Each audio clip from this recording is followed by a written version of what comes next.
Christmas. Hose, hose, hose. Welcome to Flesh Wound Horror's Silent Night, Deadly Night franchise show. I am Santa Dan, joined by the mean one, Producer Todd. Good evening. Bah humpugs. Namaste. And no Christmas gimmicks needed, Mike Kruger. Ho, ho, ho, bitch. What's up, everybody? How are you doing? Doing good. Merry Christmas. Yeah, I'm looking It's forward to almost here. talking some Silent Night, Deadly Night tonight.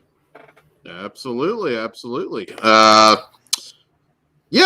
We've never done a franchise show for this, so we figured makes sense. We've definitely talked about it for like a couple years in a row, but never found the time. But luckily, we've been very good on our time management this year, and the fact that the Blu-ray came out with the 3, 4, and 5.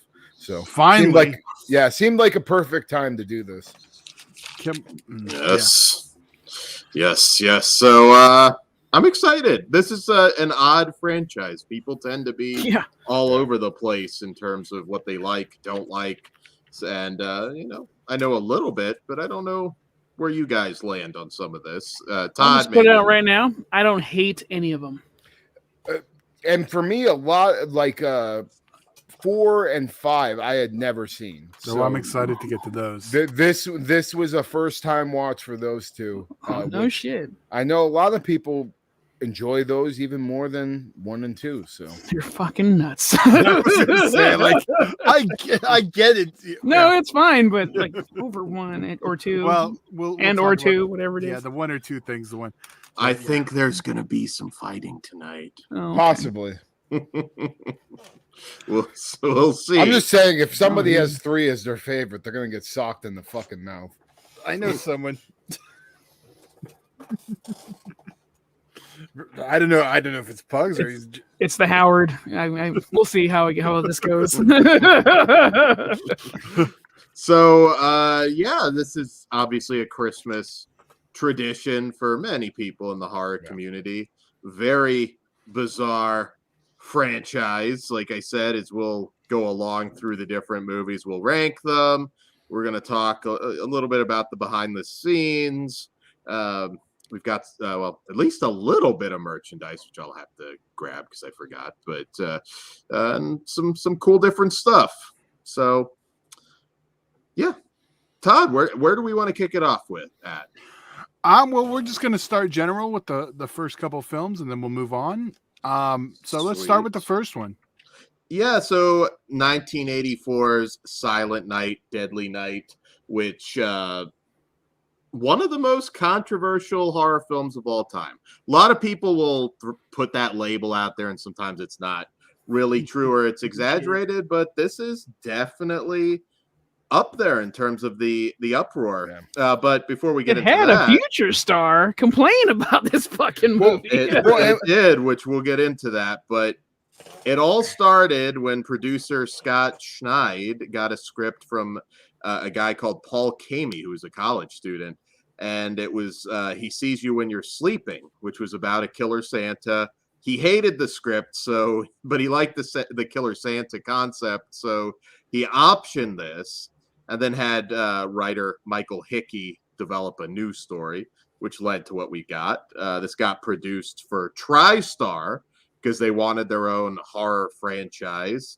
And Hickey wasn't a horror fan, so he kind of went against some of the tropes with this as far as really taking time to get to know our killer much more than you had in the typical slasher of the era. And so, and the one thing that I think really sets this apart is the Morgan Ames Christmas music that was created for the movie. It's a very memorable sound. Amazing soundtrack. So this actually opened up against Nightmare on Elm Street, and it was Did not know that. Should say in the Midwest and on the East. yes, Because they were regional releases. They didn't. absolutely. And I need a paper towel after that. Dude, that would have been like if I lived in the fucking 80s and saw Nightmare on Elm Street and Silent Night, Deadly Night in the same night, I probably would have fucking jizzed all over the movie. I'm just dehydrated and entertained. The jizz comment wouldn't make the VHS tape, but it's true. I keep saying that. One day we're gonna make it. It was still a hit. This was pulled after, I believe, about 2 weeks, but still made over 4 times its budget. So when you let that sink in for a little bit, that's just amazing, especially back then where a movie had longer legs, usually managed to make all that money in such a short amount of time. But when it also came back to the theaters too. Yeah. So it wasn't just that 2 weeks before it was pulled, because there was that second run. So it was a huge moneymaker. But man, did they rally against this movie. The PTA parents groups. It was on Donahue. It was on Siskel and Ebert, those two fucking cocksuckers that shit on it so bad that it's funny because that's what Dan does now. Well, I don't know. I just don't respect those two, and I don't miss those two. I agree. Ebert gave us Beyond the Valley of the Dolls. Well, there you go, but still fucking broken clocks right twice a day, Mr. Todd. So yes, Donahue. So many. I mean, really is genuinely one of the most controversial horror movies ever. Really weird though, because 4 years earlier we had Christmas Evil, and that didn't get any of this kind of backlash. Not good enough marketing. Well, I'm sure it pissed some people off for sure, but I don't think it never made the national news like Silent Night, Deadly Night. I think it's. Oh, God. Oh no, I was just gonna say, truth be told, I am more of a Christmas Evil guy. I am Christmas Evil I am is too. amazing. Yeah, the Christmas Evil is the pinnacle of Christmas horror for me personally.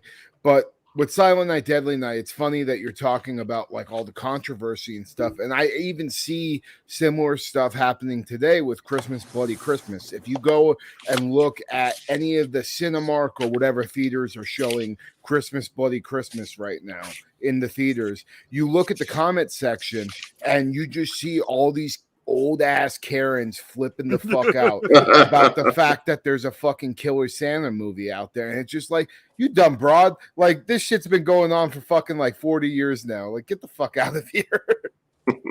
I did pull some of the hate quotes, Stan, if we want to pull them up too. Pull them up, yeah. All right, let's do the first one. All right. Santa's stocking of outrage, the controversy. My 3-year-old son saw the television commercial for Silent Night, Deadly Night last night, and now refuses to sit on Santa's lap for our annual Christmas picture this year. How dare producer Ira Barmack rob my child and others like him of their fantasy? What next? A marauding of turkey on Thanksgiving? Well, hopefully she didn't see Thanksgiving. Paige Hurley, concerned parent from the Brooklyn Center of Minnesota. Paige Hurley, fucking liar. That didn't happen. Here we go. Who wants to read the next one? I got it. I'll go for it, Dan. Go ahead, Dan. Okay. Wait, Dan. You need to read the last one. Hugs, go for it. Okay. Santa's stocking out of outrage. The critics rave. It's fairly safe to predict that Silent Night, Deadly Night will start making worst movies of all time list almost immediately. It has all the prerequisites. It has all the prerequisites. A roaringly bad idea, depraved script writing, tastelessness, naked opportunism, a cast full of actors who mug, gesticulate, and savor every rotten line. A general, we're only in this for the money attitude, visible in every sloppy frame. It's the kind of slasher movie that might have conceived on the back of a cocktail napkin. Michael Wilmington, Los Angeles Times. I hope you're dead. What the fuck is gesticulate mean? Gesticulate. Gesticulate? What the fuck is that? Mugging. Yeah. I've never heard that word. It's a college word that you need to fill out. Yeah, it's LA Times. All right, Dan. You can tell I only graduated high school. Dan, I saved this one for you. You brought it up, and you kind of embodied the man. Well, I'm much taller than this guy. All right, Santa's stocking of outrage. How dare they? I'm all for the First Amendment, but don't give me Santa Claus with a gun going to kill someone. The scum who made this movie should be run out of town. I fucked Judy Garland. Mickey Rooney, actor, Hollywood, California. With my little cock. I think he played an Asian too one time, didn't he? Yeah, I dude, Breakfast at Tiffany's. Yeah, Probably we'll because be- his cock is fucking 2 inches. All right, well,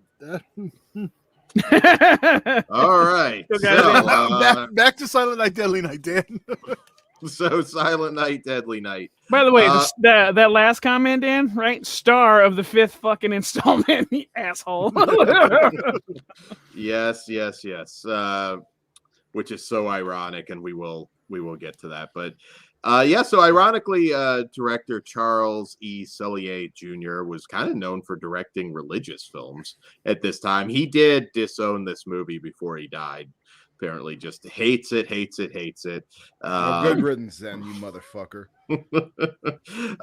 This one, I know Michael Hickey realized that when he was writing it, he needed to add more humor. I think the scene with the grandpa kind of coming out of his comatose state to terrorize his grandson is one of the greatest scenes in the history of cinema. I believe it was Quentin Tarantino and Robert Rodriguez reenacted word for word that scene during a panel. If you can see it on YouTube, it's hilarious. This whole thing, it shot originally as Sleigh Ride, which actually was a title that was taken at one point. And and it was a huge smash hit on video.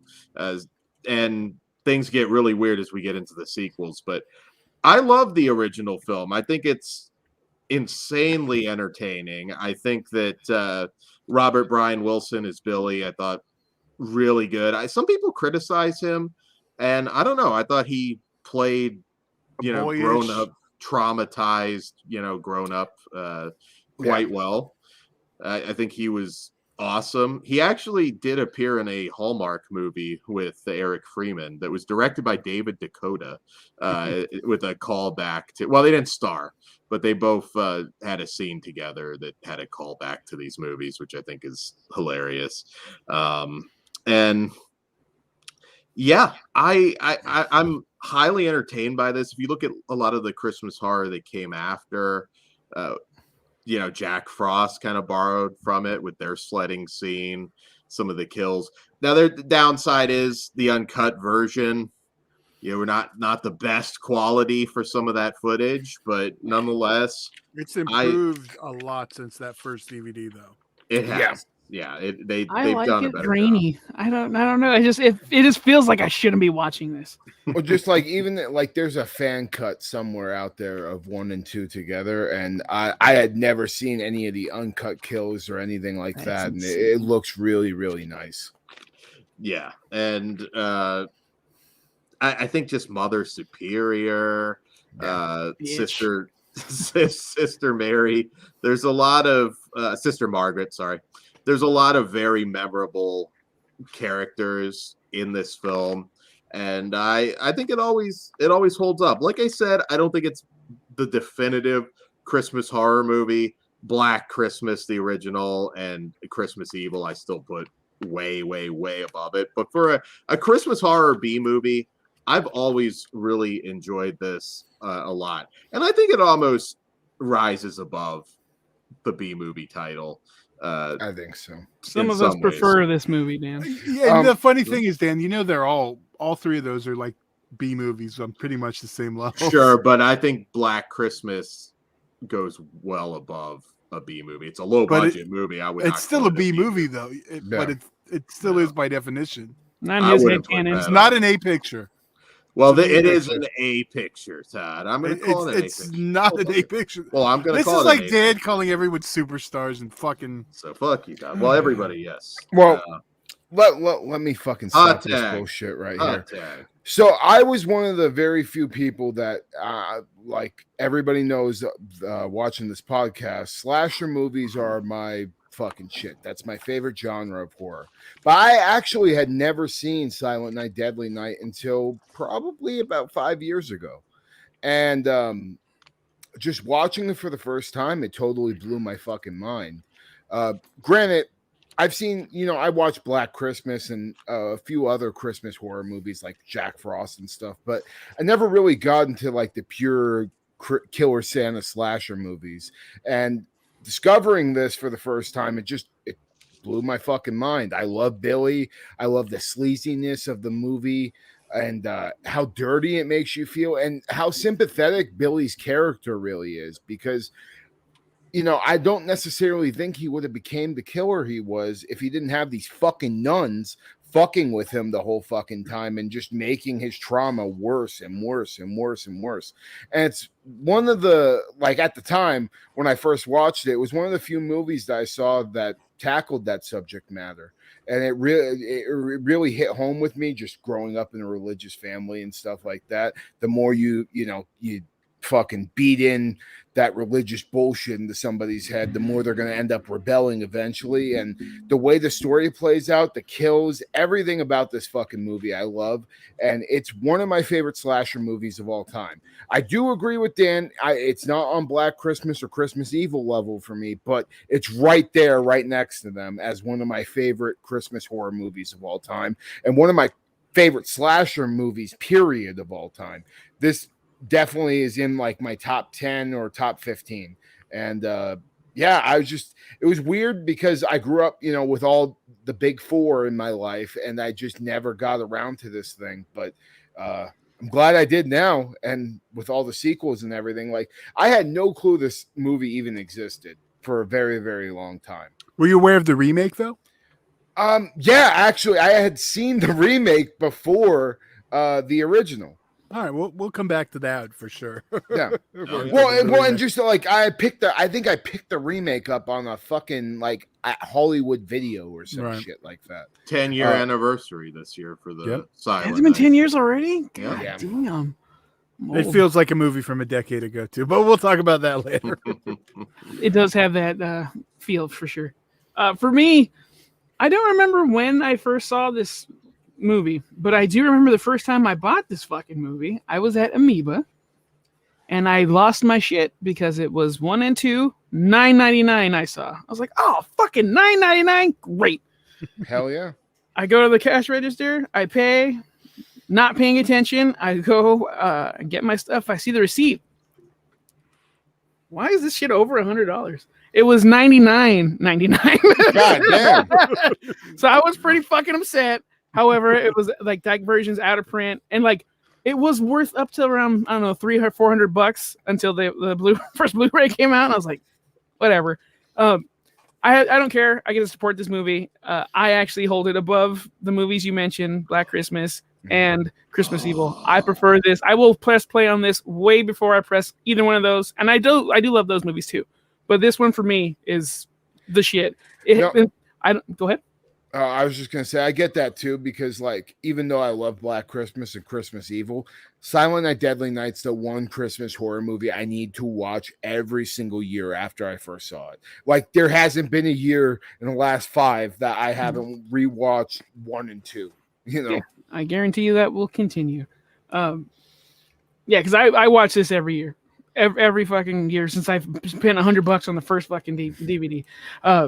But no, I love the characters. It's wholesome at times, and then it's really fucking mean, and then it's really violent.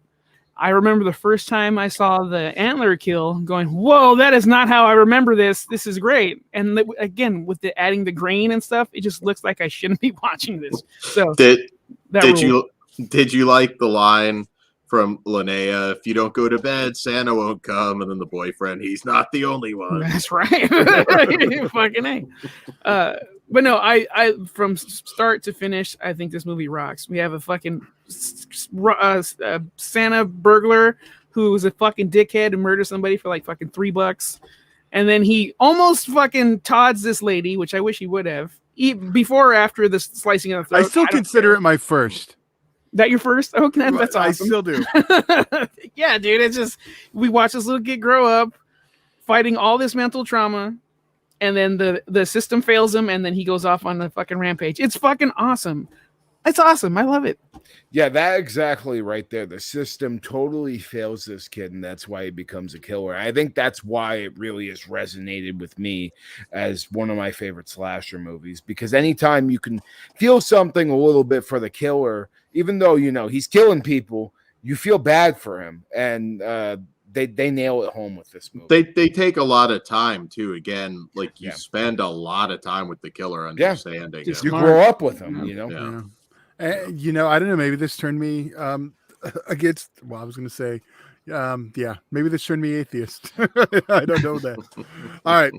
Well, I watch all three of them every year: Black Christmas, Christmas Evil, Silent Night, Deadly Night. I watch this one multiple times per year. Yeah. I'm like fully accepting this. Well, this is 100% my favorite movie, Christmas movie. Period. This definitely goes in my top 10 favorite movies. Period. I love this movie. I always have. I mean, again, first totting on film probably for me. It's funny. My cousin brought this up today because when he was a little kid and he moved into the house, that's the first movie he remembers us all watching. Was Silent Night, Deadly Night. And side story, his late mother is the one who turned me on to Silent Night, Deadly Night too. She's the aunt. Okay. So give her props. Yeah. All this and Chainsaw, but all this together, I mean, but even without that, I love this movie. I always have. The Toy Store footage is just like taking me back to my childhood. eBay wet dream. They touched $1 million in that toy store. It's probably close. That Star Wars section alone. Yeah. But yeah, I do. It's one of those I watch multiple times a year. It gives me the Christmas feeling. So. Yeah, 100%. I mean, almost every frame of this fucking movie feels like there's some sort of Christmas going on, and not even just that, just like the feel of it. It's such a product of its time that if you're in love with 80s slashers, this is pure comfort food. Yeah, absolutely. Still the golden era too. Yeah, 100%. Do you guys know the Halloween connections in the first one? There's 3, and I can only remember 2 off the top of my head. I know I used to know these because we went over this. You quizzed me on this when we first met, and I had I think I had 2 of the answers. Well, hopefully you have the one I can't remember. The dad, who they think is the killer Santa in the bedroom with the daughter, is actually Don. What's Michael from Part 5? And I can't. The stuntman's Dan. Either of you, anyone help me? Don. Well, he's Michael Myers in Part 5. That's rad. Okay, and I want to say Don Shanks. No, the actual Michael. Yeah, he's a stunt man, but he's gotcha. He's Michael in 5. And this one I didn't know till recently, so maybe this is why I quizzed you. It was when I found out way back. Leanna's boyfriend in the scene is Barry Sims from Halloween 6. The one that's getting whipped on by Mother Superior. No. Boyfriend. The pool table. Oh, Linnea Quigley, Cindy's boyfriend. Oh, okay. Yeah. So, but do you know who was initially considered to direct this? Very, 25 years old. No. Sam Raimi was considered to direct this. Yeah. That would have been interesting.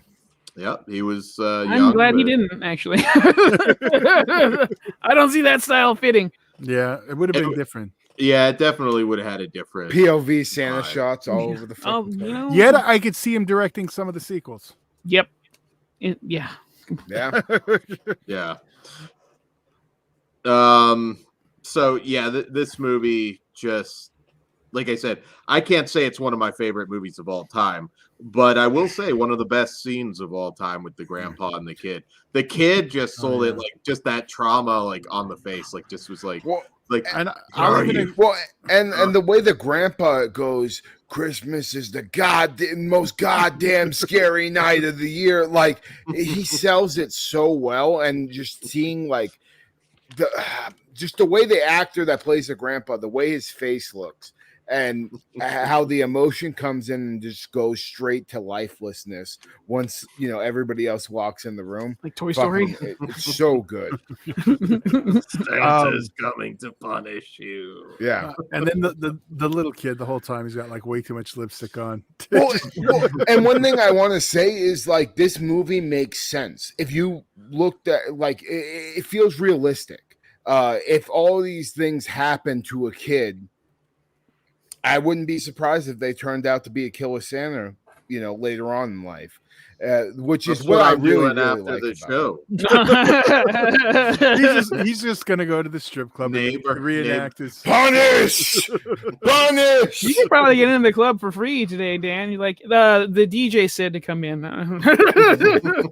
Come on, bitches, sit on Yeah. my lap. Who's been naughty? Dan's so wearing his gym shorts. You gotta Hopefully wear they're this. red at least. Are they red, Dan?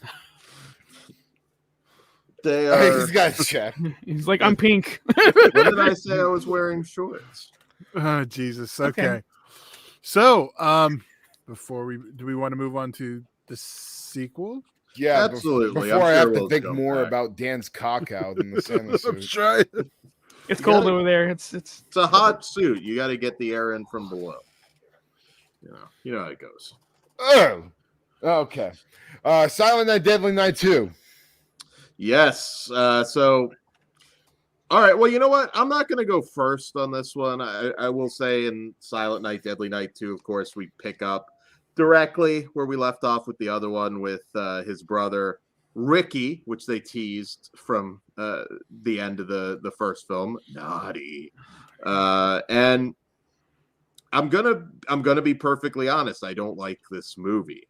I do, and I'll elaborate. Well, I'll elaborate real quick.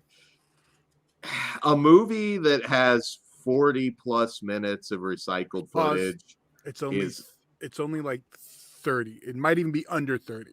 Because you're counting some of the narration, but it is about 40 minutes of flashback footage. And I know some people are like, well, there's narration over it. It's still, and you know what?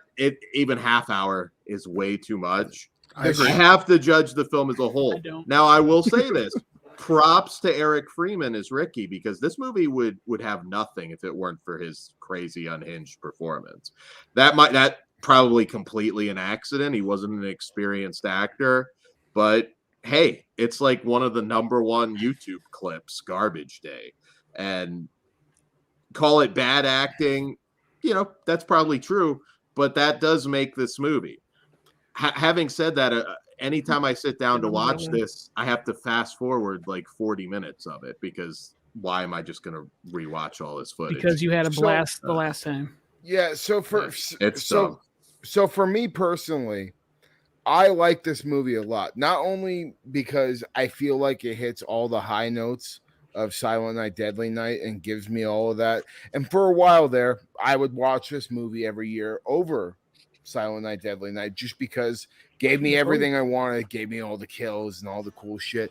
But the stuff that they add for Silent Night, Deadly Night 2, the kills with Ricky, I think are fucking really good. That goddamn fucking umbrella kill, Yeah. the kill where he's shocking the dude Penguin. and his eyeballs pop out of his fucking glasses. There's a few things in here that keeps me coming back every time. I don't think it's perfect by any means. I mean, I get what you're saying, Dan. Like, there's a ton that it's just, Well, regurgitated from the first. And I neglected to say this began its life by trying to stitch together a new movie with old footage, which. Well, I mean, that's kind of how it Yeah. came out. No, I'm But- saying though they were trying to like add some narration, use alternate footage to just make the whole movie. Originally, that there wasn't even all this new stuff. Well, I'm glad How they they did. would have done that, I don't know exactly. Well, It yeah, would've if they would it have was- did that, it wouldn't have been as effective for me. But Yeah. as a slasher fan and a guy that's a kill guy, there's stuff here to keep me coming back every year, and it's why for a while there I revisited this more than I did the original Silent Night, Deadly Night. how do you feel about a stroke that somehow turned Mother Superior into the elephant made. No, it looks 'Cause, fucking. like, No, what the fuck? I make fun of it every time I see it. It's fucking dumb Junior as shit. from Problem Child hit that bitch with a dirty pan and got that wound infected. That is my headcanon. For real. But like, again, there's so much hokey shit in slashers that you forgive in other movies that, you know, you don't even think twice about it. So it's one of those things where, like, yeah, I make fun of it every time I see it, but it doesn't affect my rewatch of the movie because I still have Ricky, and I think Ricky is fucking amazing.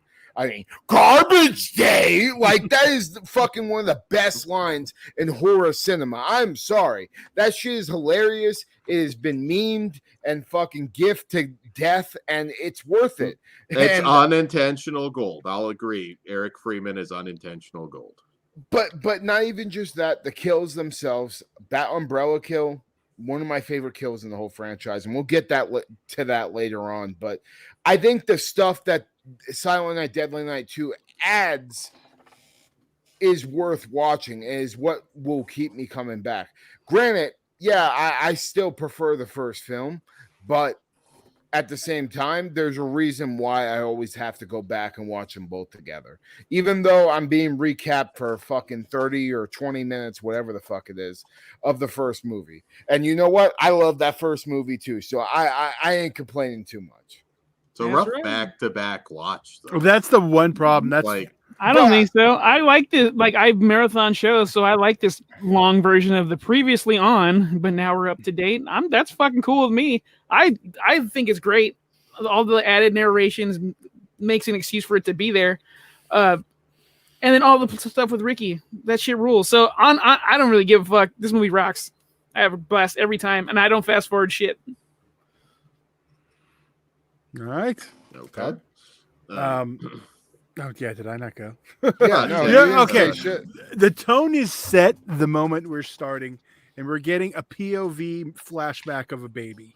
If you Yes. just accept that, The baby remembers it all. Dude, one that of my sets the tone. One of my favorite things though is him and the guy who's playing like the nurse or whatever, the guy that's overseeing Ricky, and just their weird stare offs. that just they have. There's like 15 of them in the first 5 minutes, and it's great. Like every time Ricky just makes a jerky movement, this nurse is just like every fucking time. It's I awesome. did like that he the talking in the movie theater scene. Oh, I think that's gold. That's that thing gold, dude. I feel like all the kills in Silent Night, Deadly Night 2 are fucking gold. Garbage Day, you got the fucking eyeballs, the fucking umbrella. Like, there's a lot there, and I will even argue and say, in comparison to Silent Night, Deadly Night 1, and I love the kills in that movie too, the kills in 2 are better. See, I don't agree with that. The fucking umbrella kill is fantastic. The umbrella, yeah, that's fine. But We I mean, have a favorite kill coming up, so don't go too far. Yeah. most Good of the only enjoyment I get out of this, I will say, Mother Superior no selling that stair bump, which for an old lady, it was just like she's still talking shit after that. And the fact that she has a fucking another wheelchair like on the bottom of the staircase, and she just gets Happened in before. there real quick. The power of Christ was like flowing through her. It was like Hulkamania there. It's Why? like, It was baby Jesus growing off the side of her I'm fucking not- face. I'm not selling you, Ricky, brother. See, I do like this one, but for different reasons than the original. It is just a bad movie to watch. Where I don't consider the first one a bad movie. Yeah, there's some things here or there, but I think it's a good, entertaining film. This one is more a movie for the bad movie crowd, which brings us to part 1 or part 2, because there's a divided faction. Like Kruger mentioned, he'd watch part 2 every year because it gave him the flashbacks, which is really only 30 minutes of the joy that is Silent Night, Deadly Night 1. But so I know, well, Dan's obviously part 1. But Part 1, it's insane to say part 2 is better than. I was gonna say, if you're gonna draw a line in the sand, I will land at 1. But I get it. You get the best of both worlds into.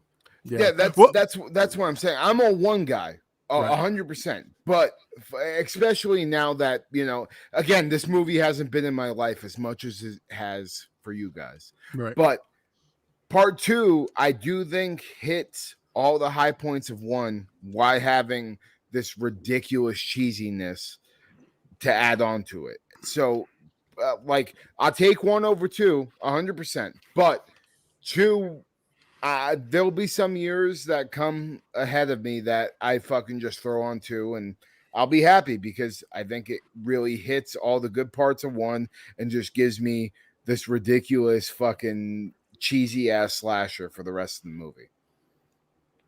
All right. Very Well, good. oh yeah, I'm of course one. I Mhm. just wanted to shine light on the fact that there is a divide. I kind of thought we were all going to be, but I know Kruger was one that watched too, so I Yeah, get the reasoning behind it. the last cut, like I would say probably this movie's been my life for around 5 years, and the I last can't do that two math. the last two before this year came, I had watched two over one. But again, rewatching one, it's one of my favorite slasher movies ever. And from this point on, maybe I'll watch both together. But still, I do think two gets everything that's good in the first one and then just adds on some cheesy bullshit. So if you're construed for time and you don't have fucking 3 hours to watch one and two together, two is a good alternative option. See, I'll say just watch one, but that's me. All right. Now let's talk about the sequels are an interesting story. We'll talk about the IVE sequels, Yeah. 3, 4, and 5. So I mean I'll just go first. Three I had watched pretty recently. Well, before you just get into that part, let me give a little bit of history of how these that's sequels fine. came to be. Yes. Um, So after IVE was a home video company in the 80s, USA Entertainment is actually distributed the first Silent Night Deadly Night, and I think by the time 2 came around, it was IVE. And they decided, well, those first two did really good. Let's do a third one. And instead of like hiring, spending the money, give them the money, have them do it, they thought, let's buy the rights and make it in house. They know how much money the movies make. They know what to do. They know how to market them. So really, they didn't need anything but the property. So that's how we got our sequels to Silent Night, Deadly Night, and they were very, successful. But we'll talk about the first one, and that is Kruger. Yeah, Let's talk about the third one. Silent Night, Deadly Night 3. Again, like I said, this whole franchise is fairly new to me. And when I found out fucking Bill Moseley was in Silent Night, Deadly Night 3, I just immediately wanted to watch it. So after watching 1 and 2, I went to this movie and I thought it was a total piece of fucking dog shit. I just, the kills were shit. The story was garbage. Bill Moseley isn't able to animate himself at all. He just plays this fucking walking zombie throughout the whole thing. But as time has gone on, I decided, this year especially, since we were doing this franchise show, to give it a rewatch. And I regret to inform you, I still think it's a piece of shit. Like, I really do. I don't like this movie. It bores the fuck out of me. I love Bill Moseley, and you know what? Him being in a Silent Night, Deadly Night movie is very, very cool. But the kills are garbage. The story just it doesn't fucking make a lot of sense at all. And once you get to the end of it, you're just like, man, this could have been so awesome. Like when you look at Bill Moseley and you're just like, it's fucking Bill Moseley. That's Chop Top. That's Otis Driftwood. Obviously in later years, but you expect so much more out of it, and it doesn't give you much. And I really don't like it a lot. It's not one of the worst slashers I've seen by any means. We have definitely reviewed and talked about some shitbags that I would fucking watch this over any day of the week. But at the same time, when I compare it to everything else, I would say it's towards that bottom of the list.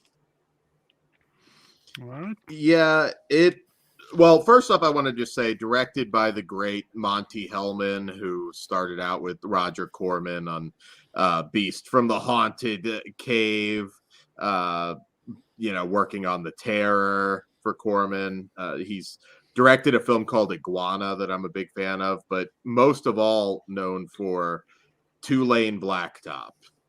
Excellent movie. This guy was sort of booted out of the Hollywood system, essentially, but made some really awesome movies. Cockfighter, which is not a porno. Did just come out on Blu-ray though from yeah. Scream Factory. Wait, so Yep. What's Cockfighter about? I'm curious. It is about cockfighting in Georgia. So it's about like fucking chicken fighting? Well, yeah, but there's Dan was saying it wasn't the other cockfighting. No, I'm just not asking, motherfucker. I'm interested in chicken fighting. You might like it, yeah. Cockfighting was like legal in Georgia up until like the 80s or something. No, dude, it was legal in a lot of fucking places other than just Georgia. Shit.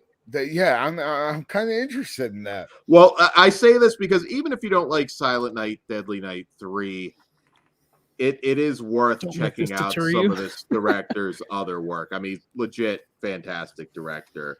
And Todd had mentioned like Richard Gladstein, the producer, acquiring this to try and make more sequels and buying the rights from the previous producer.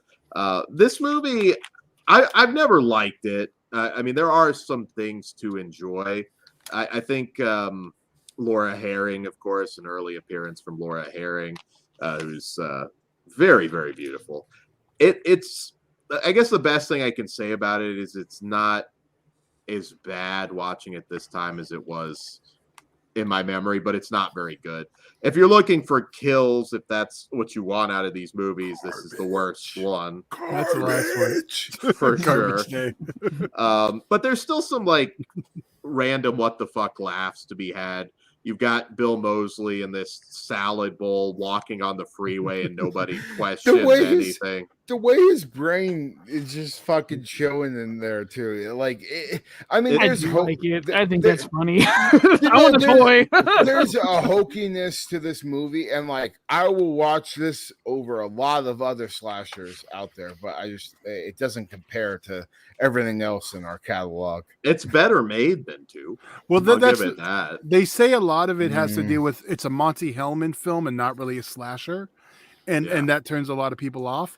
Though with the Tarantino connection, that whole little the car scene with the two old actors basically just driving and having a whole conversation built thing with snappy dialogue is kind of familiar. I mean, no, I get that. And like, even with the kill, like they try, they cover some rooms with blood and try to make it look cool, but it's just like not seeing any of the on-screen violence really hurts. That first reveal, though, when Bill Moseley just has the blood on his thing, is dog shit. well, that and like, I just think in general, just the fact that Ricky is this brain dead motherfucker is stupid because Ricky had some of the best lines in the whole series. And wasn't he shot in the fucking chest? Like they didn't get a headshot. Yeah, he should have been dead.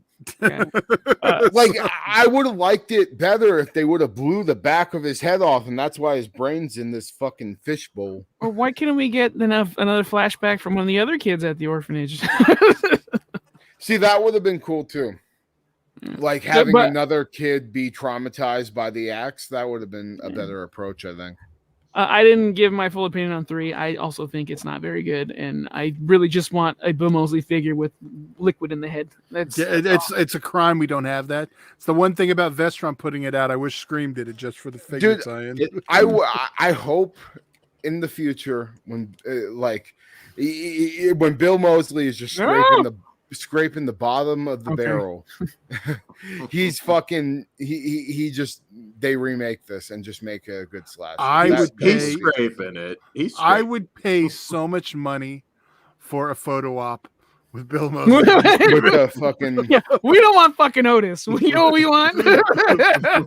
Demean Bring in the yourself. ball. Demean yourself for us, Mosley. that would be very, very cool. Or even just like give me a That'd be short actually where there's pretty good. they just have him killing somebody, because it just sucks. Because I love Bill Mosley. He's one of my favorite actors in the horror genre, period. And anytime I see him on screen, I'm hoping, for some nasty kills, like, him as Chop Top just bashing that motherfucker's head in. And you don't get any of that. No.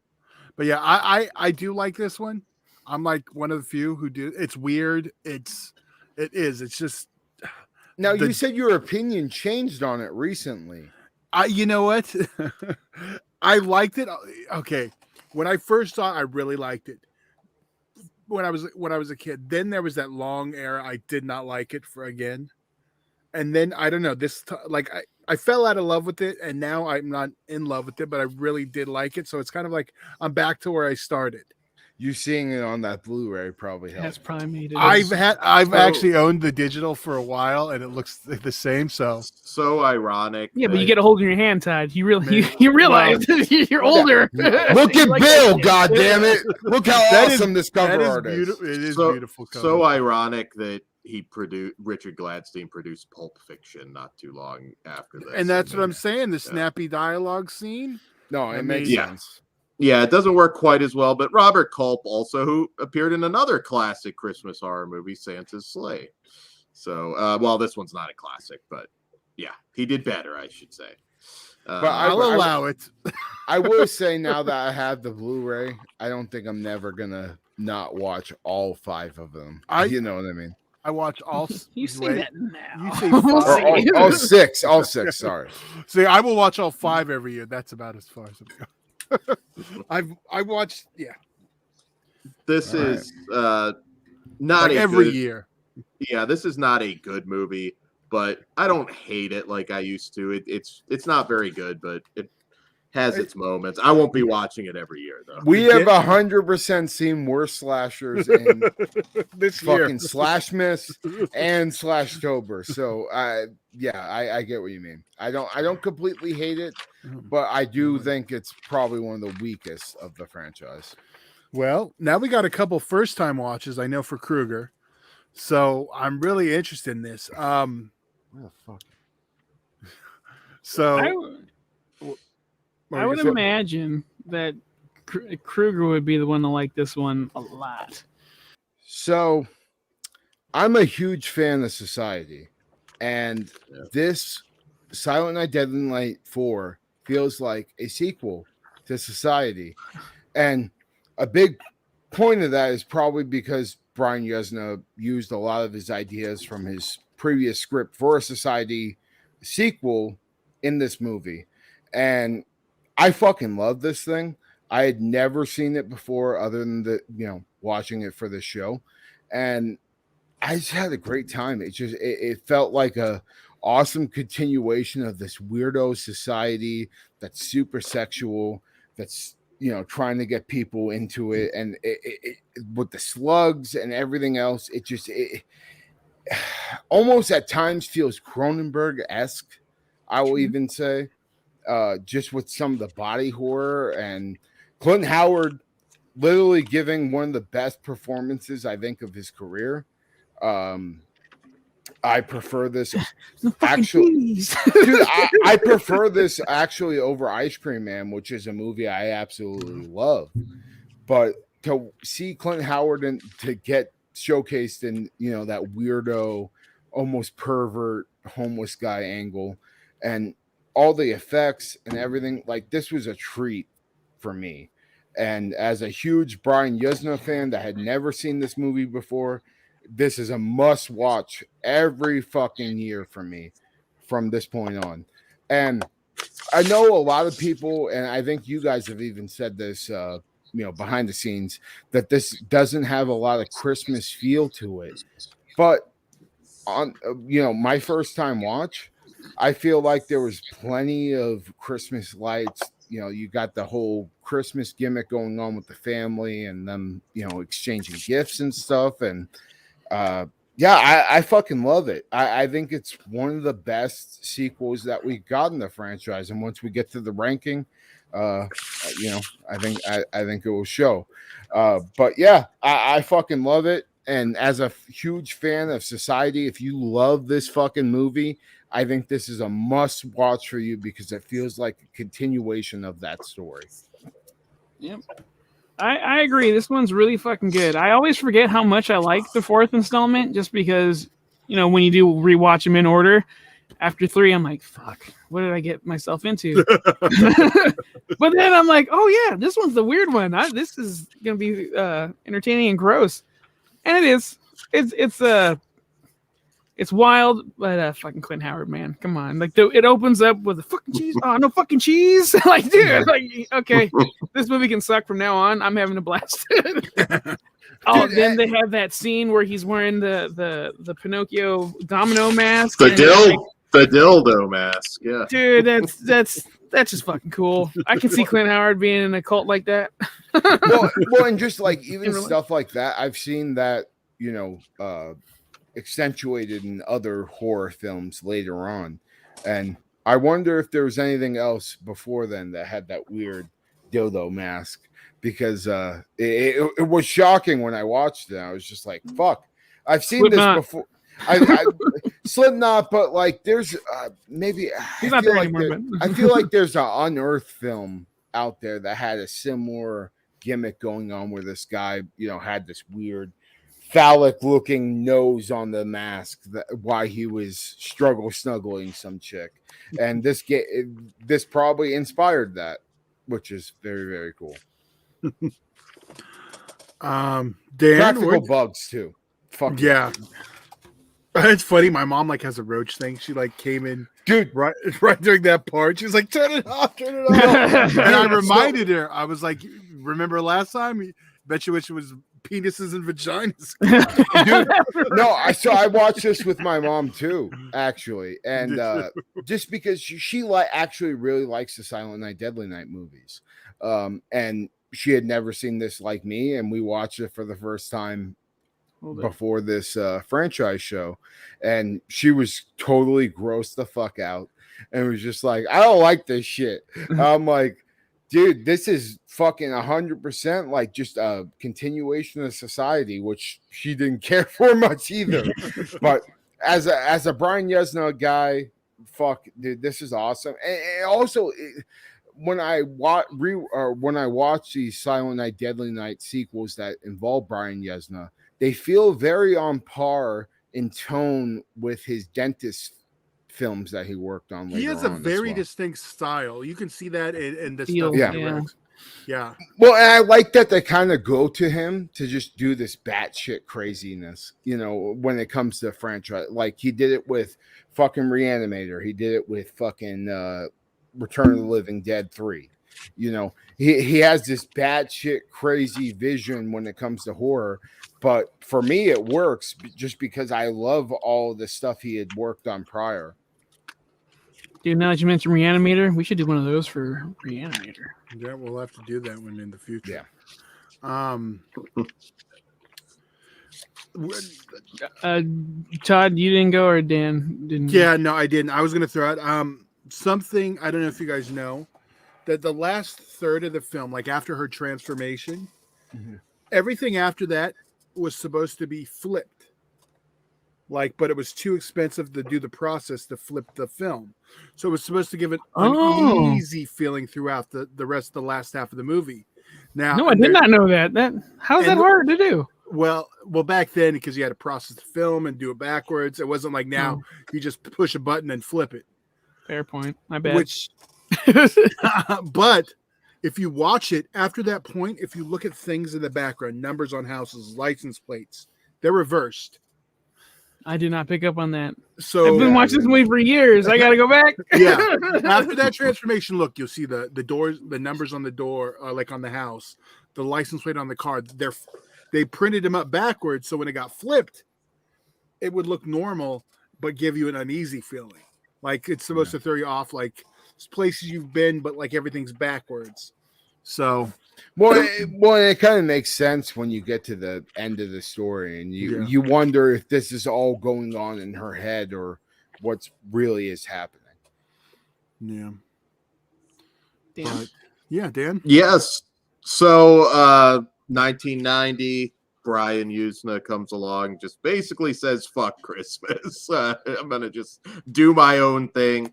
And you know what? I think it was probably perfectly fine at this point. This was not, a golden franchise as far as, continuity at this point. Although I will say there is that line, I'm the Santa Claus killer. I'm not sure how you get to Clint Howard as Ricky, but somehow, some way, Ricky, Bill Moseley, shit happened. Down the brain in the jar. Some homeless guy was fucking popping off the fucking thing on his head. He drank the brain juice. Made him strong. Absolutely. So this was actually released in the UK at one point under the title Bugs, which makes a little more sense for what we get here. I'm a huge Brian Usna fan. I'm also a massive fan of Society. I think Bride of Reanimator is great. I always find something to like in his movies.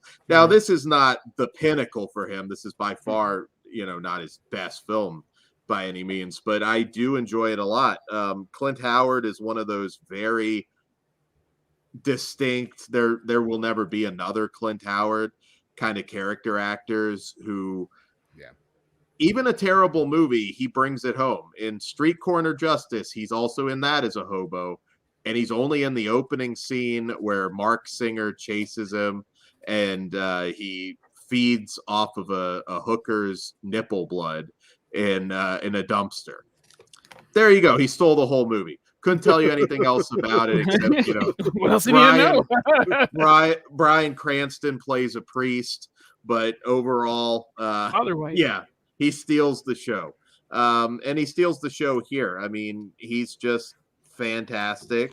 And it's just such a weird movie. The screaming Mad George effects work, the roaches, the roach birth. It's just a really nasty, visceral movie that for me really works well.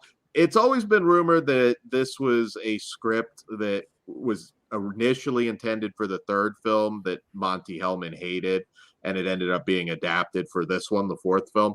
I still would imagine things changed quite significantly in between there, because this is very much a Brian Usna film, more of a Lilith film than a Santa Claus film. And judging it for what it is, I mean, I love this movie. I think it'll be reflected in my rankings as well. I think it's not perfect. There are some issues with the story and the script, but nonetheless, overall, this film really kind of rocks. It does feel a little unfinished at times, I guess. Which is one thing I will say about it, but just simple. I mean, the spaghetti moving, the bugs. It's not so much a gore film per se. It's just there's grosses you out. Yeah, a lot of gruesome effects. The whole scene with frickin' Clint Howard with a dildo mask on. The fingers too, dude. Like the way the fingers contorted and shit.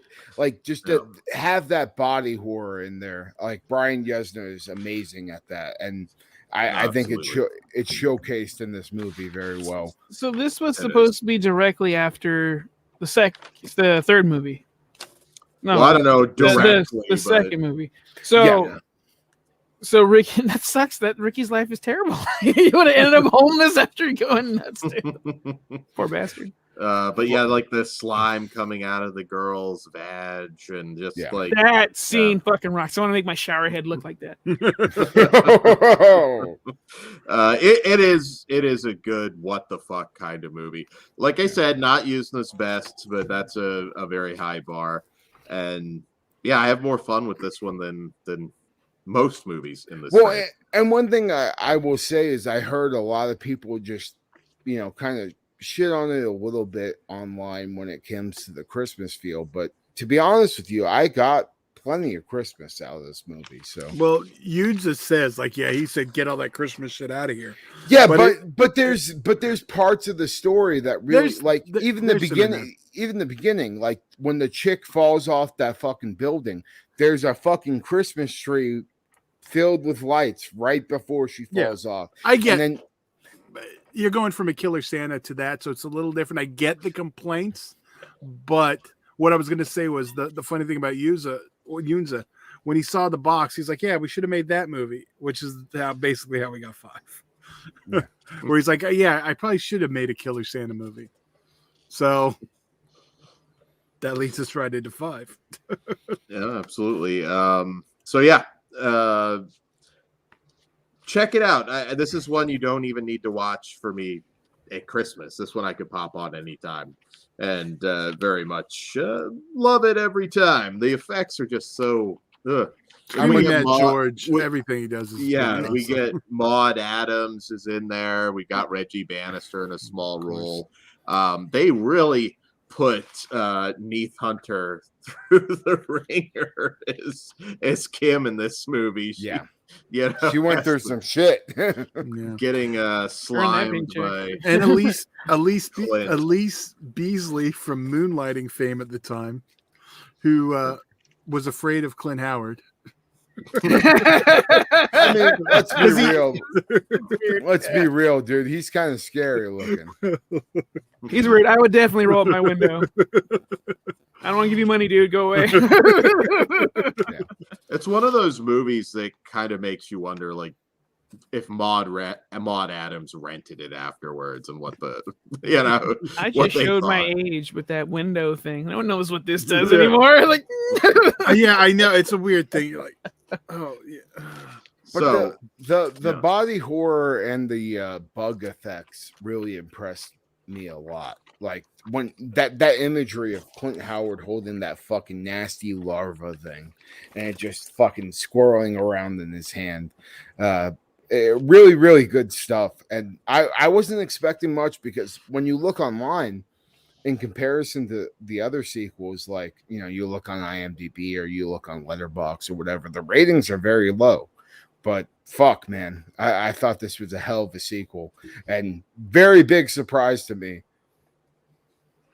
Absolutely. So moving on to part 5, Silent Night, Deadly Night 5, The Toy Maker from 1991 and director Martin Kitrosser. And in this one, we see, the guy that apparently got over a lot of issues he had with the franchise. Well, there's still question if he actually knew it was a Silent Night, Deadly Night movie. Yeah, really? well, I don't remember this. There's also a matter of just may have even forgotten he fucking said it at that point. But Mickey Rooney is Joe Petto, and we also get Brian. Sorry, I lost my place there. We also get Brian Bremer as Pino, which definitely, once again, this one is more Christmassy than the last movie, but also in its own way, very much what the fuck. This one, Brian Usna admitted that the only reason that Silent Night, Deadly Night was just to sell his movie. So they definitely were cool going in different directions. But I kind of like the Pinocchio story they came up with this. It is still really out there, but this is a fun movie. The toys coming to life scene. There's a lot of great special effects in this, and then the random character crossover from Initiation where you got Clint Howard back playing Ricky, but maybe not really playing Ricky. You've got Neith Hunter also coming back, not having quite as bad a time on this one as she probably had making the last one, which was on purpose from him too. He wanted to give her a nice, easy role. Absolutely.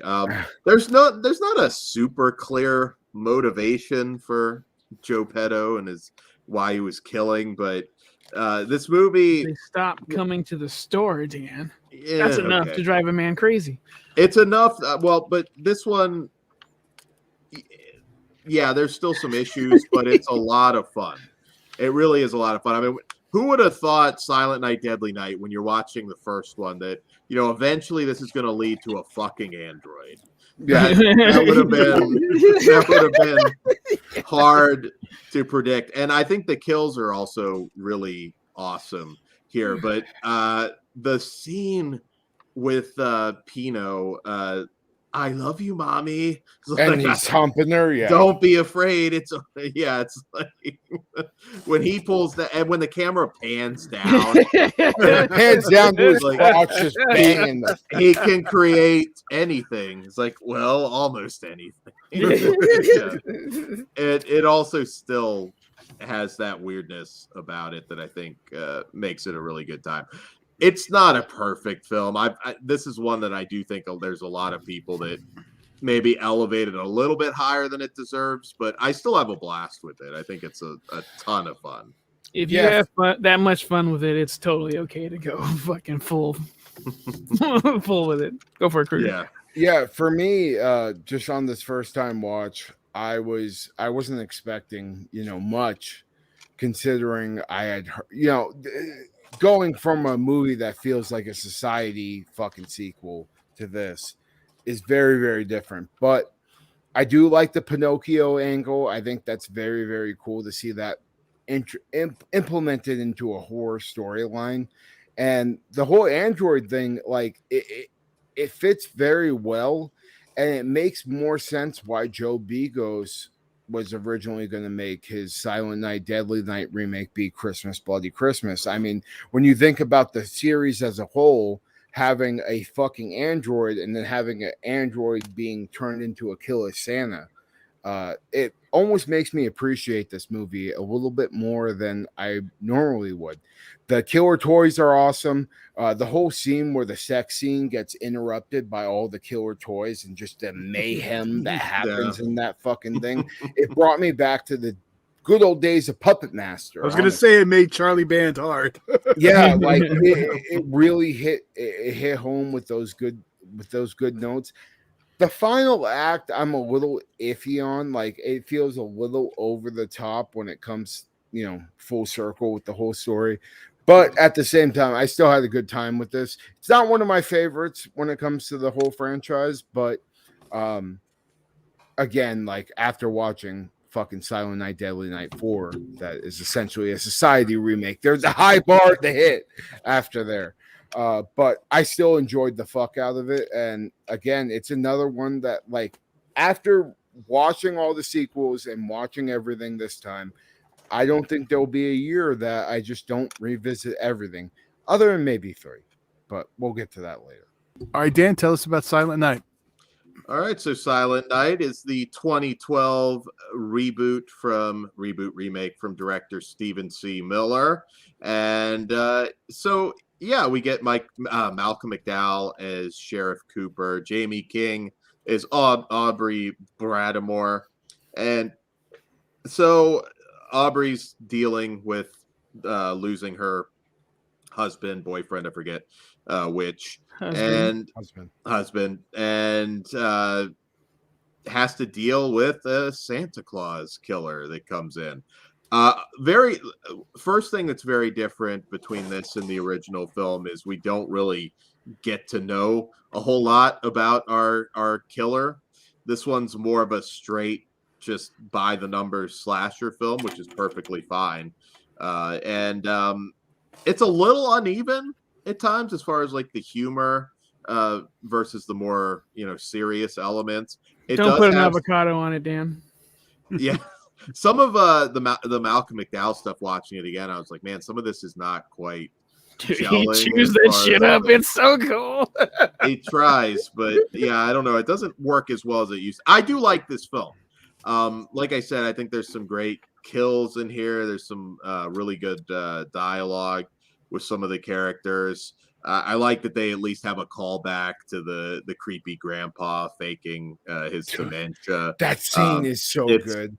It's not on par with the original, but I did like that there was at least some callbacks to it. And again, I'm not one that's going to complain. You have to do it a little bit differently, and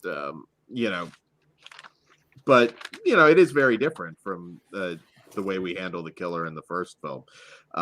The wood chipper kill, I always say that always works, and fortunately here it doesn't go too CG heavy with it. There's the garbage day callback. What is this garbage day? Fucking So awesome. Dude, they throw some stuff in there. The deer antler kill. There's a lot that they kind of harken back to, but it is very much a different kind of film.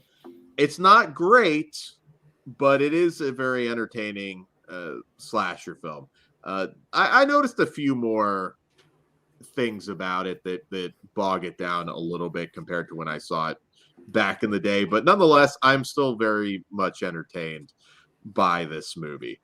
It's not the original, though, if I'm being honest. It's funny because some of those callbacks are kind of what like annoyed me about it on the rewatch. I'm like, it kind of felt like that, and I've kind of changed themes on the Nightmare on Elm Street remake, but it's like you're showing me what was good in the original, and it's making me want to watch the original because they did it better. No, I feel that. So for the most part, they don't do it as good. Better. Yeah. But I do like the film, but I'm kind of with Dan. Like rewatching it, it's not as good as I remember it. Like the wood chipper kills is fucking awesome, but overall, it's like I'm not a fan of the backstory. The mask, man. Come on, like his look is fucking hard. It just made me want to rewatch Christmas Cruelty now. I understand that completely, but it's a cool idea. Santa with a fucking flamethrower, dude, and he's got the black eyes. He's got the thing. I like the look a lot. Man. Again, that's hard for me. I accidentally let it I forgot about this. Also, who's shooting softcore in a shitty dying town like it's that? Still early. It would be Triple X. I mean, she's you want a easing cheap her fucking into hotel it. room? Yeah, she easing her into it, Dan. You don't just not everyone goes right off the bat. Even a senator's daughter or mayor's daughter, whatever the fuck he was. It's called there's grooming. Still some grooming. I don't think Jim Wynorski was shooting here. No, I'm talking like the beginning with the shoot, the girl that got thrown into the wood chipper.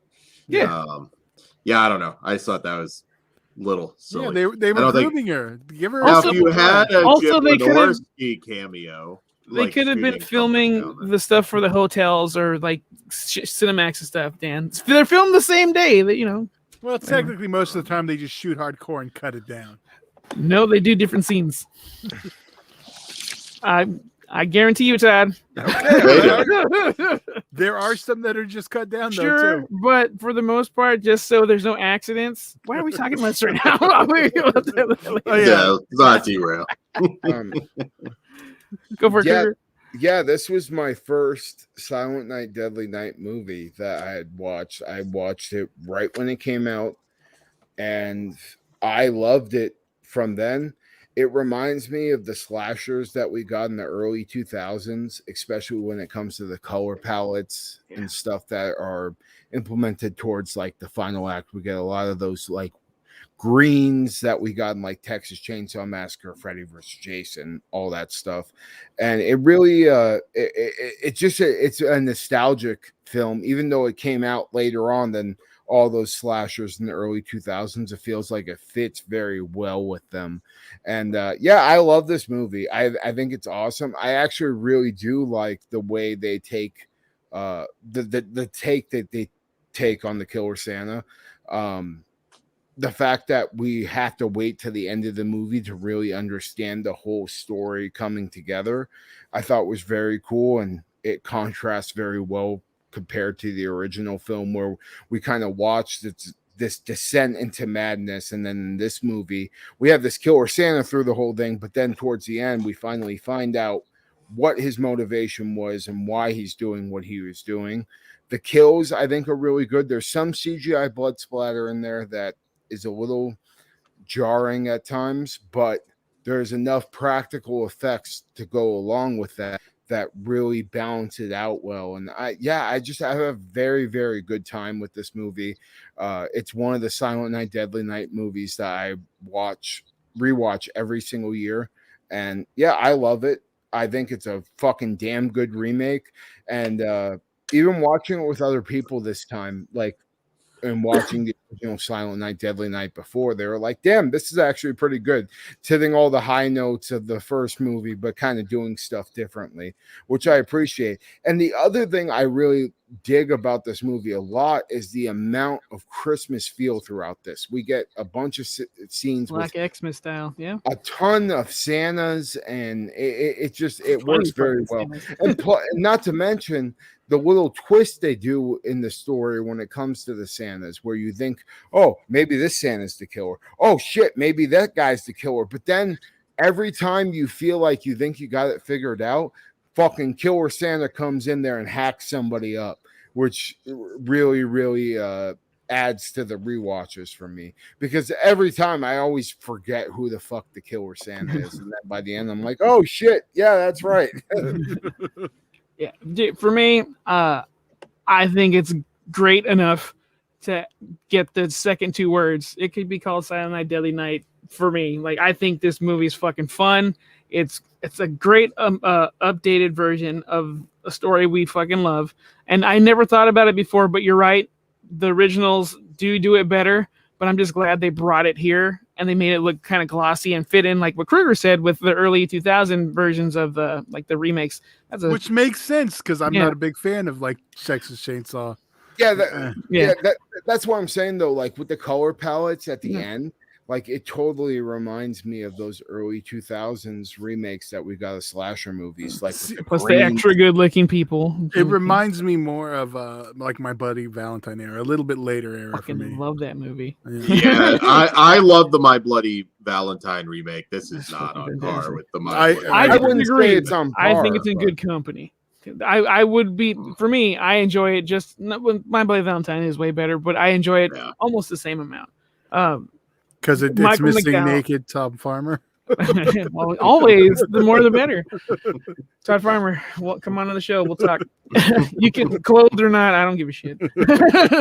Malcolm McDowell's fucking one-liners are hilarious. He was just a very enjoyable character, and if they want to do a short of just him and what he did when he was not on screen in this film, I would watch the fuck out of that. Which Go ahead. I was just gonna say, which is funny because I know you're not a big fan of the Rob Zombie No. Halloween movies, but he channels the same gimmick he does in 2, I think. He allows himself to be purposely funny in this one, though. Oh, you said 2. You're right. Yeah. Malcolm McDowell Well, was not my problem with the movie. Yeah, no.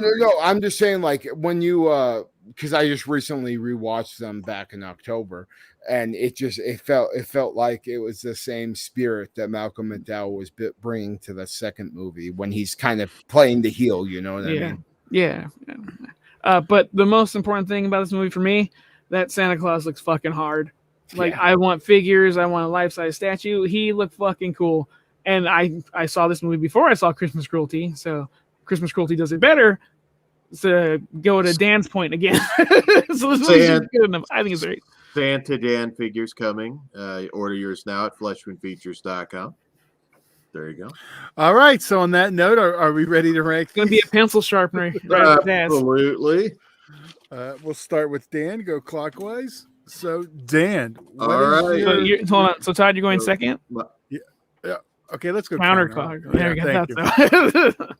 Okay, Go for it, Mr. Dan. Just go first, Dan. All right, so my ranking from best to last, the first one is the original. I think that still ranks as the best film in the franchise, pretty much by far.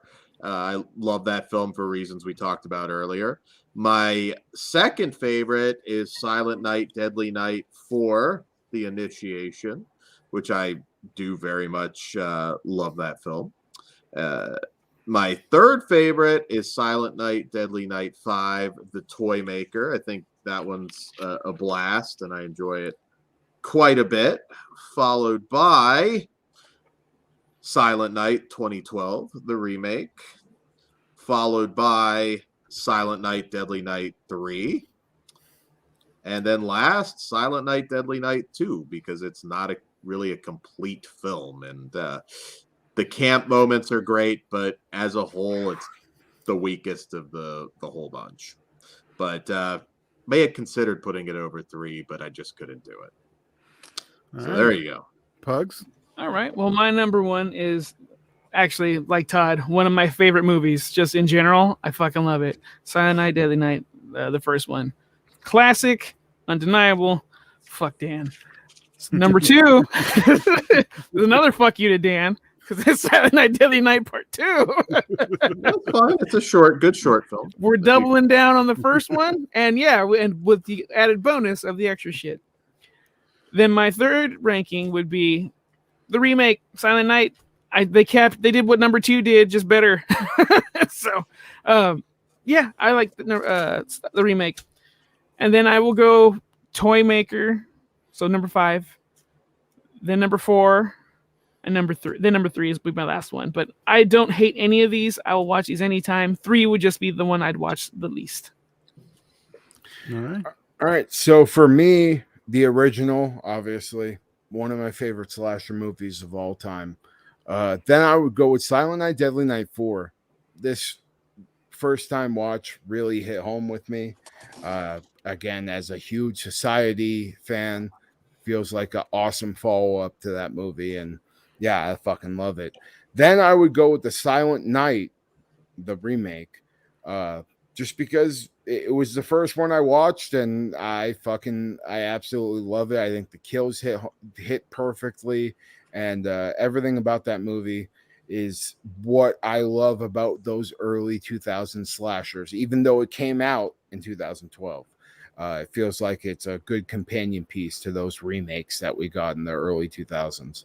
Then I would go with Silent Night, Deadly Night 2, which I even with its faults, I fucking love it. Fucking Umbrella Kill, Garbage Day, fucking it's a great time.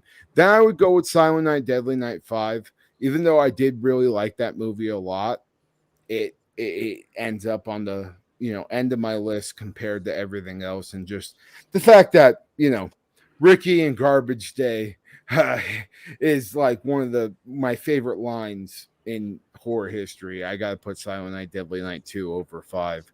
And then at the bottom of my list is 3. I don't necessarily absolutely hate the movie, but that's mainly because Bill Moseley's in it.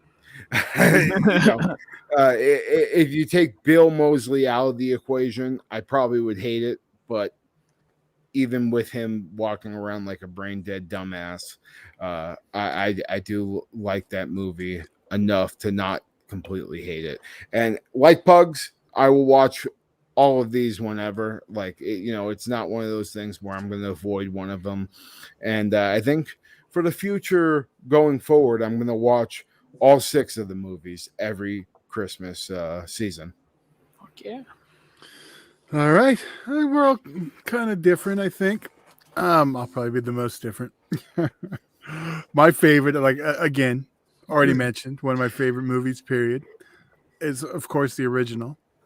So that's no shocker to anyone. Everyone's number 1. Yeah, one big hole. My second favorite is the Toy Maker. Oh. So, wow. And these 2 were close because that and then 4, the Initiation, followed by 3. I do really like that one. I'm not sure, Todd.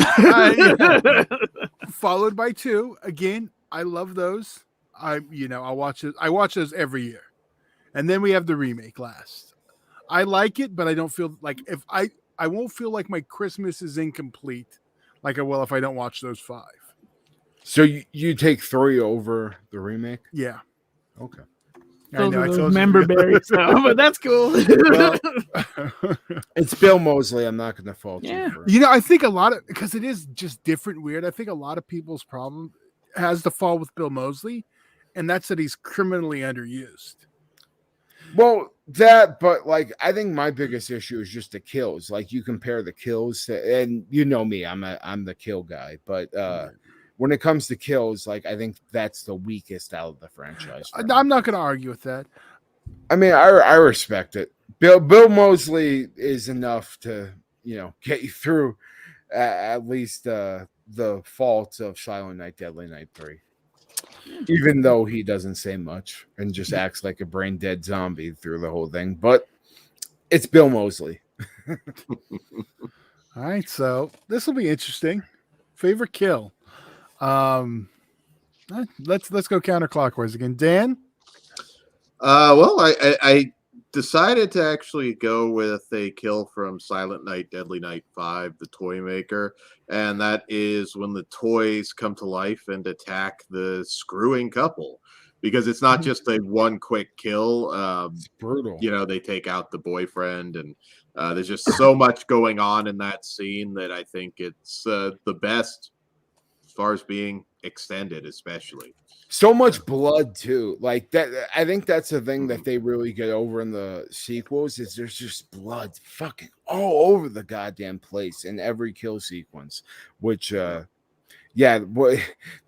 toy jumping on Homeboy's fucking chest and just chopping him up, and then that one I guess you would call it a muncher toy that looks like it's about to clip onto the chick's vag and then eat her out, literally. Yeah, good stuff. And then the scene also afterwards where she's the survivor and she's just completely fucking covered from head to toe in blood. Great imagery right there. My favorite kill is from the first movie, and it's the antler. Linnea Quigley getting hung up on the antler. It's just iconic, and I still remember how I felt when I saw the extra footage going, like, actually piercing through. I was like, this is fucking gnarly. Yeah. So member berries included. Antler to kill on the first one.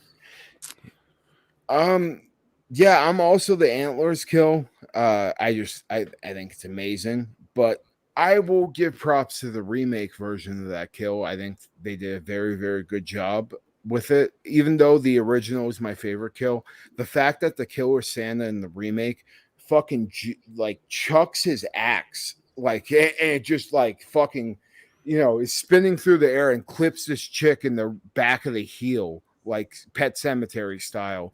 And that's how he gets her up for the fucking gimmick. I think that's an awesome remake kill, even though the original antler kill is my favorite. I thought you would have been a different one. Let's see if before I give it away, if Todd gets it. Well, there's one other I have. Okay, I think because that one rolls too. You know, antlers was my number one. But you know what? I gotta dig deep to what created and I gotta go with the death of Ellie. So the mom in the original. Yeah, I mean, that's what I was thinking about, but you're right. well, the thing about that kill that's good too is like the initial shot, you really don't get the full effect of it, and then later on in the movie, you see her get her throat slit, and I swear to God, they go back to that titty shot probably about 15 fucking times between the first and second movie. So I get that 100%. My runner up though. There is a fucking head bisection that happens in the remake that is completely practical, and it looks fucking amazing. It's like probably one of the best head splitting scenes I've seen in a very long time. I, for whatever reason, didn't remember it until I rewatched Silent Night this time around, and yeah, it's just effective. It looks fucking nasty, and the way he splits the head in half and the way it just pops open, beautiful practical effect in the remake, and it's probably my second favorite kill. But I thought it would have been the sledder, the bullies, one who gets his fucking head decapitated. Dude, there's so many though. Like even like the original movie, I think is like especially watching it uncut for the first time this time around. The hammer kill, that kill that you're talking about with the sled, it's very consistent throughout the whole fucking movie. But I cannot not talk about the umbrella kill in Silent Night, Deadly Night 2 because I think that fucking kill is just brutal as fuck, awesome. And the fact that the umbrella, when it pierces through him, is broken in certain areas and just the blood all over it, it fucking looks so rad. The kills in Silent Night, Deadly Night 2, I just think are underrated. You look at that movie and you talk about all the stuff that they add in from the first one, but when you look at what was filmed for that movie specifically, the kills I think are very consistent, even with the guy getting the fucking electricity to his mouth and then his fucking eyeballs popping out of his glasses. Really good stuff. And I love the callback to that in the remake as well. Yeah. All right, this one I'm kind of curious. Favorite killer? Dan? All right. Favorite killer for me, hard to top him, Clint Howard as Ricky in Silent Night, Deadly Night 4. Doesn't kill a lot of people, really. In fact, he barely. How are you gentlemen surprised? Clint Howard is an icon of his. Well, that's Dan. It's Dan's spirit animal. Let's be real. No, well, and the scene where she's looking at him killing her boyfriend from underneath the bed, that scene just like, even though there's not a lot of gore to it, it's just you see like him stabbing him and then just blood fucking flowing through the floor. But it's kind of disturbing, honestly. And I feel like if I would have watched that when I was young, it would have bothered me a lot. So I get that 100%. Silent Night, Deadly Night 4 is fucking awesome. I am a Billy. Yeah, I'm a Billy guy too. I love being able to go on that ride with him through his descent into becoming a fucking serial killer, which is very, very cool. And just with his character alone, I love the fact that the nuns are kind of what pushes him over the edge, I think. If he didn't end up in a fucking boarding school with a bunch of nuns, I don't necessarily think Billy would have became a killer Santa Claus. But the fact that Mother Superior strapped him to a bed and whipped his ass and fucking all this come real hard. Yeah, I mean, it was a growing experience for everyone who wants to. Just looks down. Her habit is stained. Like, you disgusting kid. Well, I mean, how do Billy, of course. Satanica pandemonium. Alicarda. He's Mia Coppola. You're doing it to yourself. Everywhere. Favorite line, Dan? Favorite line is from Silent Night, Deadly Night 4. Once again. So this one, fucking A, burger. It's like, no fucking cheese. Yes, and then he fucking knew it. Then he proceeds to eat it, even with the bugs crawling all over it. They're crawling all over it, and crawling all over his fucking face after he takes that bite. And just the way he says it at first, when we don't even have a close-up shot of him yet, fucking A, burger. It's like a demented child going to the McDonald's drive-thru. But then he got pretty cool and hip right at the end with the no fucking cheese. I'm gonna keep mine simple because I still say it to this day. Punish. That's the shit. Yeah. Punish. Fuck yeah. I was also punished, but there's a line in part 3 I noted down and I didn't bring up. So I'm going to say it's my favorite, or at least it is at this very moment. So it's not the little blasphemous bitch in the remake? That's true. But yeah, it really is punished, but I just want to say this again. Want to lick my candy cane, little girl? Dan has that tattooed right now. Watch you. So this one should be which most Christmassy besides Dan right now. The original, I think, definitely the most Christmassy of the bunch. The soundtrack, just the aesthetic, just everything. The original. I love the soundtrack because I can just play it and like no one will know I'm not like playing like Christmas music. Todd's really getting into the spirit this year. Yeah, some good shit. I think the original is also the most Christmassy.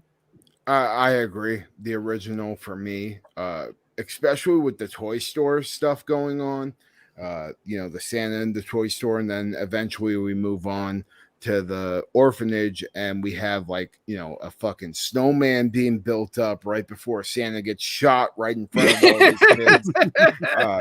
I think the first one definitely nails the Christmassy vibe, but I'm just going to say, I disagree with a lot of people that say that 4 doesn't have enough Christmas, because I think it does.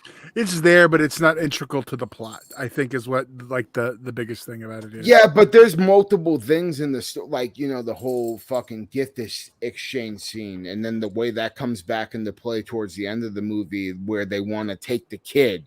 I think it fits in there well, and it's not like I know Dan said like he could watch it whenever, but like for those purposes, surely I'm gonna watch this every Christmas season. Yeah. I'm also the original. I think there's some argument for, maybe the fifth one Oh, the remake too. and the remake. Those the were remake, yeah, the remake. Santa Clauses. The fucking guy we didn't even talk about.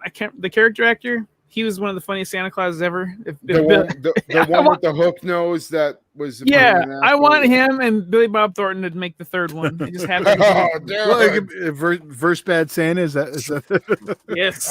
We can fucking throw Dan in there right now. I was thinking Sling Blade. Like Sling Blade has to come in and fuck up this killer Santa. All right. Well, fuck yeah. Well, Todd, you gotta go. You said. Or did you already? Oh, yeah. I said it was the first one, obviously. Okay. But 5 would be a close one. Merchandise. All right. Who's got what? Well, I only got one thing. So, the movies, yeah. Yeah, I could just point out. I just literally picked this up today after watching 4. Okay. So, I had to have this in my collection, even though I don't even have Silent Night, Deadly Night 1 or 2 in my collection because of the fucking. Yet, I'm hoping Scream Factory comes out with a 4K, but they will. And then my other thing I have, I don't know if you want to make me big for this. Okay, yes. Oh, but yeah. This is the other release they did of the Billy from the original Silent Night, Deadly Night.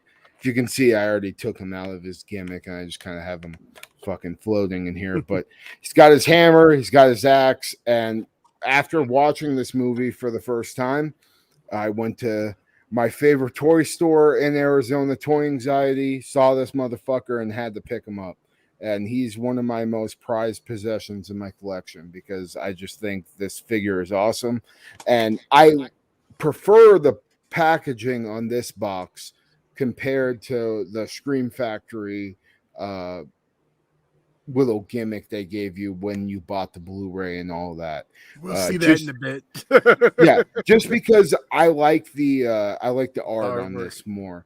And I love this figure. It's one of my most prized possessions, and yeah, I highly recommend if you are able to get your hands on this one specifically, do so over the other box, just because the other box it doesn't, I don't think, look as nice. Agree to disagree. Oh, go fuck yourself. I like both, but well, you fucking are just bragging because you got the more valuable one. You cocksucker. Yours actually has an extra weapon. Does he have the one, so yeah, same one. Yeah, Dan's smarter than me and fucking doesn't take it out of the fucking. I'm jealous because you can play with yours. Not. I can't play with mine. Well, the thing I like about these NECA boxes is if you open them properly with the right thing, they'll open up fucking perfectly, and you can take the little bastard out. Oh wait, now I gotta look. Hold on, show him again. See, you get to play with him now. I'm jealous. Yeah, I think the hammer is exclusive. Yeah, and the hammer is one of my favorite kills in the franchise too. So, but yeah, and the face sculpt is perfect. His dead fucking, his dead look. Yeah, I fucking love this goddamn thing. All right.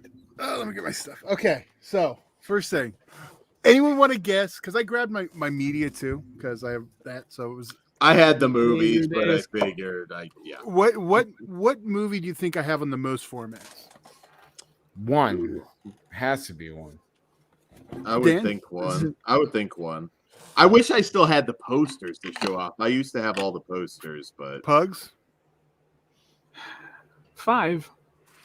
All right. Well, no one got it right, but you can count along. I'm missing one on one, so that's probably why. But okay, we'll just go through all the releases. Oh, there's the tape for 3. Nice. I don't have the first 2, and I still haven't pulled. Now I won't do it because they're so expensive. But Fuck yeah. and you know why? Because you couldn't get them on DVD for a long time. So we got the VHS, and Dan knows I don't have a lot of VHS tapes left.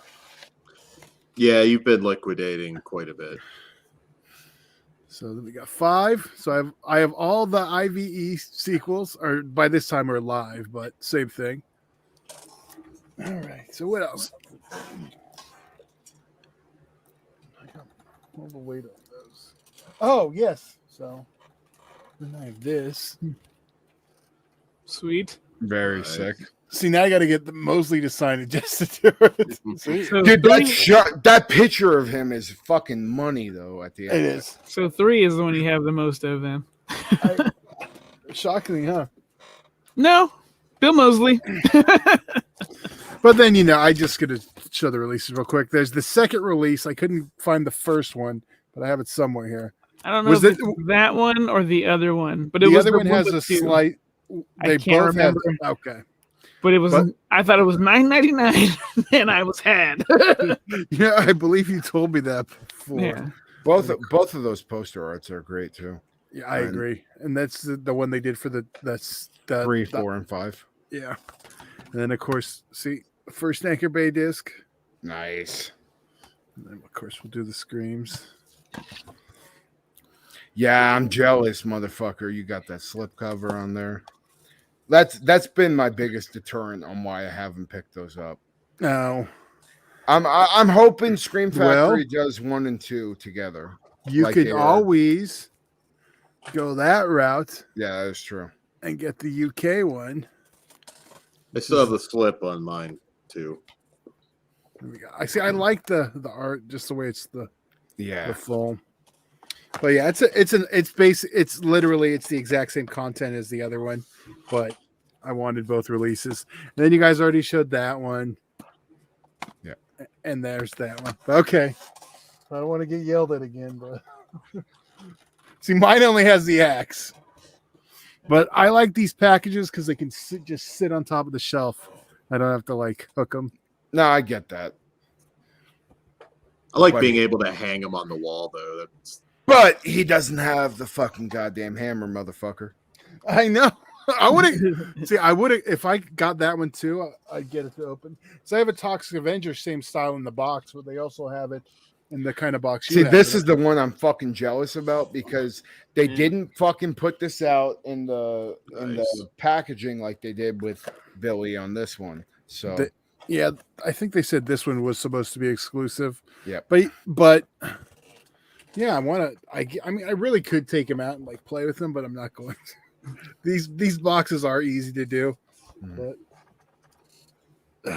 yeah, very, very, very cool. And- And I'm pretty sure both of those go for a pretty penny nowadays. well, these are two I'm not. Yeah, as we established, I realized. Yeah, this is one of my favorite movies. Period. So No, I get it. Like I said, it's up on there for one of my favorite slashers of all time. all right. Well, we got one more. Future of the franchise. What do we do now? Well, I could just go ahead and because I always say this probably on every fucking franchise show that we do. But Billy as a killer in Dead by Daylight would be very, very fucking cool. And they Dead by Daylight, the video game, they have all sorts of horror icons. They got they have a board game now too. and they got Freddy, fucking Leatherface, fucking Michael, Pinhead, all the big ones on there. But every year they do a specific Christmas event.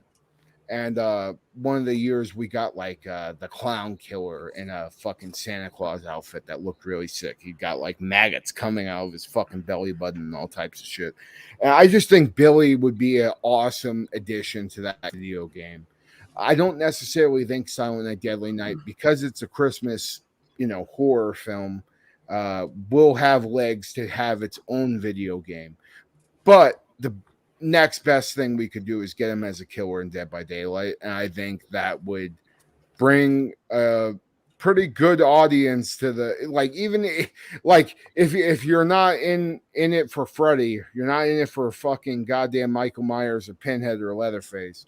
You got fucking goddamn Billy in there. I think it would be very, very cool. Yeah. Absolutely. You guys. Yeah, I think it'd be. I got two ideas. Two. Okay. Excuse me. The first one would be like a point of view, or like a vantage point type story with this, where we get to see like the little kids watch each one of the when Santa's fucking shot. Each kid sees it, and like we go throughout their day and see what they went through and like how traumatic they are, and then you can spin off a TV show from that. I think that'd be pretty fun. Or just all these traumatized kids. Yeah, dude, that sounds rad. Or somehow I want Billy and Ricky to go on a rampage. Just fucking find a way to make that happen. Yeah, you find a way that like Billy just comes back from the dead and fucking. And now we can get Sam Raimi. Come here. So yeah, I think those would be cool to partake in. Dan? Just make your own new Christmas horror movie. You don't need. You don't want to take the banner follow-up to this. Nah, you don't need to. I know. See, I like the banner, but make your own Christmas movie and like different ones. Yeah, if you want to use that, yes, I agree. Tell a different story every time. I don't really see a need. The second one, if you love that, it's hard to recreate it. I think if anything, somebody would just try and make it campy on purpose, and it wouldn't work. That never does. The original. We could do Toy Story in that pool room where the antler's alive. Actually, yeah. I mean, the original. I don't see any reason to do that either. Just go along and make your own, like Toy Story, Dan. Wild Christmas movie. Christmas horror movie. Off me. Yeah, I don't know. I just don't see any need. We've already remade the first one technically, albeit different, not exactly the same. I have no desire to see a follow-up or another remake. Take the name and do your own something new, something unique. Well, and we do have a pseudo remake with Christmas Bloody Christmas now. You know, that when it started out that way, I guess. Yeah, well, but even like when you watch all these movies together, when it comes to the Android thing in Part 5, and then the way he kind of mixes that with the original movie, Metello. Yeah, it's really fucking cool. Even though it didn't end up being a remake, I feel like it belongs to be mentioned. Yeah, it's a distant cousin for sure. Yeah, I wanted to make sure we brought that up. Good call. I'm with Dan though. I don't want a remake of any of the films that are out. I don't want like one that's like going for camp because it never works like that. I like the idea of Christmas, different Christmas horror movie using the name. I mean, if it was Lionsgate 20 years ago, we probably would have got that. But Lionsgate today isn't doing that low of a budget picture. It still have to be, and they're not doing direct to video. Well, they do those shitty action movies all the time. So what the hell? They did that shitty Stephen Lang movie too. What the fuck was that bullshit called? Mid-century. Yeah. Well, they do a lot of movies, but yeah. But we don't get that level. You know the level I'm talking about, Dan, from that era. Yeah. Which it would have fit. Like, I'm surprised we didn't get him in that era. Honestly, they own the name. But yeah, I'm fine with the franchise being done. I have. Wait, that's an option? I guess. Fuck. There are original movies you can make. You don't need, but I'm okay with them using that name because why not? Christmas horror. Use the name. You weren't like fucking 3 minutes ago. I mean, I would be 100% fine with them doing another movie, but it just being kind of like how 4 and 5 was, and it just is off on its own. Yeah. But I do think Billy deserves to be in a goddamn video game at this point. He's one of the best, in my opinion, when it comes to slasher icons. No, I'm with you. It's the figures are perfect. I mean, like The outfits are perfect for figures, and honestly, the best figure would be the third one if we ever got one. I mean, design wise, with the build, yeah. With the liquid. yeah, it has to. But yeah, I do really love this franchise. Even like Yeah. the weird ones, the out there ones. Like I was a little hard on the remake, but I don't hate it. It's just like I said, it's just not what I feel like my Christmas is not complete if I don't watch it. Like if I didn't watch Silent Night, Deadly Night, and Christmas Evil, Black Christmas, and Gremlins, which I need to still watch. Creeping up, man. Yeah, I mean, you basically just named off like my top 3 fucking Christmas movies. So, but although now I feel like I'm going to want to watch this movie again, or the original. All right. So, gentlemen, that was our Silent Night, Deadly Night franchise show. Be sure to check out patreon.com/fleshwoundfeatures, where we have our Secret Santa show, and we'll be having more of those going into the new year, where we pick movies that each other hasn't seen in any genres. If you want to see what those are, go to Patreon and help support us. It all starts at just $1, and we appreciate it very much. Also, get on our Discord, check out all our other Christmas content at Flesh Wound Features, of course, on YouTube and everywhere fine podcasts are available. And other than that, that's all I got, guys. Merry Christmas, and we will see you next time. Good evening. punish. Merry Christmas, and I will see you at Disneyland.